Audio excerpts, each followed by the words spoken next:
Selamat pagi Bapak Ibu dan Saudara yang kasih Tuhan. Mari dalam salam pagi akhir pekan ini kita akan membaca firman Tuhan di kitab Nehemia pasal 11. Para pemimpin bangsa menetap di Yerusalem, sedang orang-orang lain membuang undi untuk menentukan 1 dari 10 orang yang harus menetap di Yerusalem, kota kudus itu, sedang yang 9 orang lagi tinggal di kota-kota yang lain. Orang-orang memuji setiap orang yang rela menetap di Yerusalem. Inilah kepala-kepala provinsi Yehuda yang menetap di Yerusalem, sedang di kota-kota Yehuda setiap orang, yakni orang-orang Israel awam, para imam, orang-orang Lewi, para budak di bait Allah, dan keturunan para hamba Salomo, tinggal di tanah miliknya di kotanya sendiri. Di Yerusalem tinggal orang-orang dari Bani Yehuda dan Bani Benyamin. Dari anak-anak Yehuda, Ataya bin Usia, bin Zakaria, bin Amaria, bin Sefaka, bin Mahalaleel,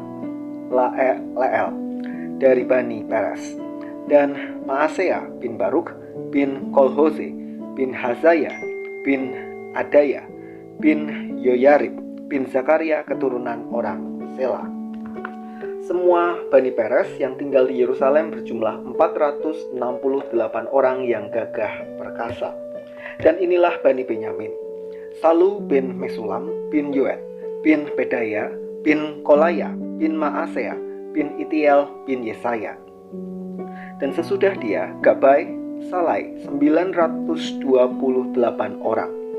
Yoel bin Zikri adalah pengawas mereka, sedang Yehuda bin Hasenua adalah wakil penguasa kota. Dari para imam, Yedaya bin Yoyarib, Yakin, Seraya bin Hilkia, bin Mesulam, bin Sadok, bin Merayot, bin Ahitub, pemuka rumah Allah, dan saudara-saudara mereka yang bertugas di rumah itu, 822 orang.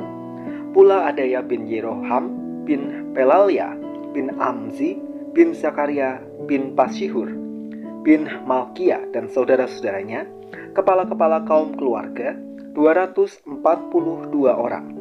Dan Amasai bin Asareel, bin Ahzai, bin Mesilemot, bin Imer, dan saudara-saudara mereka, pahlawan-pahlawan yang gagah perkasa, 128 orang, dengan Zabdiel bin Gedolim sebagai pengawas mereka. Dari orang-orang Lewi, Semaya bin Hasub, bin Azrikam, bin Hasabia, bin Buni, pula Sabetai dan Yozabat, kepala-kepala orang Lewi yang mengawasi pekerjaan di luar rumah Allah. Lalu Matanya bin Mika, bin Zabdi, bin Asaf, pemimpin yang mengangkat nyanyian syukur dalam doa, dan Bakbuya, orang kedua di antara saudara-saudaranya, dan Abda bin Samua bin Galal bin Yedutun. Semua orang Lewi di kota kudus ada 284 orang.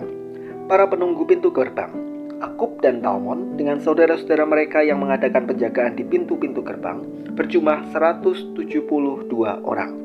Selebihnya dari orang-orang Israel awam dan dari para imam dan orang-orang Lewi ada di semua kota Yehuda, masing-masing di tanah pusakanya. Tetapi para budak di bait Allah tinggal di Ofel. Siha dan Gispa adalah pemimpin para budak di bait Allah itu. Pengawas orang-orang Lewi di Yerusalem adalah Uzi bin Bani, bin Hasabia, bin Matanya, bin Mika dari Bani Asaf, yakni para penyanyi yang menyanyi sementara berlangsung kebaktian di rumah Allah. Karena mengenai mereka ada perintah raja yang menetapkan peraturan untuk para penyanyi menurut keperluan setiap hari. Petahya bin Mesezabeel dari Bani Zerah bin Yehuda diperbantukan kepada raja untuk segala urusan mengenai bangsa itu. Tentang tempat-tempat kediaman di daerah perladangan, sebagian dari Bani Yehuda tinggal di Kiryat Arba dan segala anak kotanya, di Dibon dan segala anak kotanya, dan di Yekahzeel dan desa-desanya, di Yesua, di Molada dan Bet-Pelal, di Hazar Sual, di Bersheba dan segala anak kotanya, di Siklak, di Mekona dan segala anak kotanya, di Enrimon, Zora, Yarmut, Zanoah, Adulam dan desa-desanya, di Lakis dan ladang-ladangnya, dan di Azeka dan segala anak kotanya. Demikianlah mereka berkampung dari Bersheba sampai Lebak Hinom. Dan Bani Benyamin tinggal mulai dari Geba, di Mikmas, di Aya, di Betel, dan segala anak kotanya, di Anatot, Nob dan Ananya, di Hasor, Rama dan Kitaim, di Hadid, Zeboim dan Nebalat, di Lot dan di Ono, lembah tukang-tukang. Beberapa rombongan orang Lewi dari Yehuda bergabung dengan orang Benyamin. Bersepakat dan saling mendukung. Yerusalem, di mana Bait Suci berada, bukanlah sebuah kota yang besar. Untuk itu, kota ini tidak dapat menampung semua penduduk Yehuda pasca pembuangan.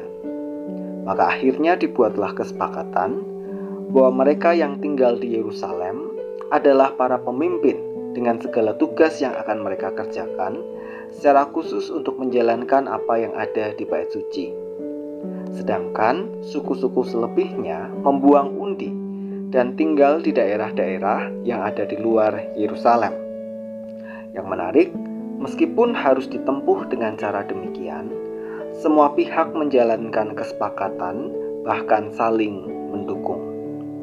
Bapak, Ibu, dan saudara yang kasih Tuhan, jika kita refleksikan dalam kehidupan menggereja, ada bagian dari kita yang harus mengerjakan tugas-tugasnya dengan intensitas yang tinggi.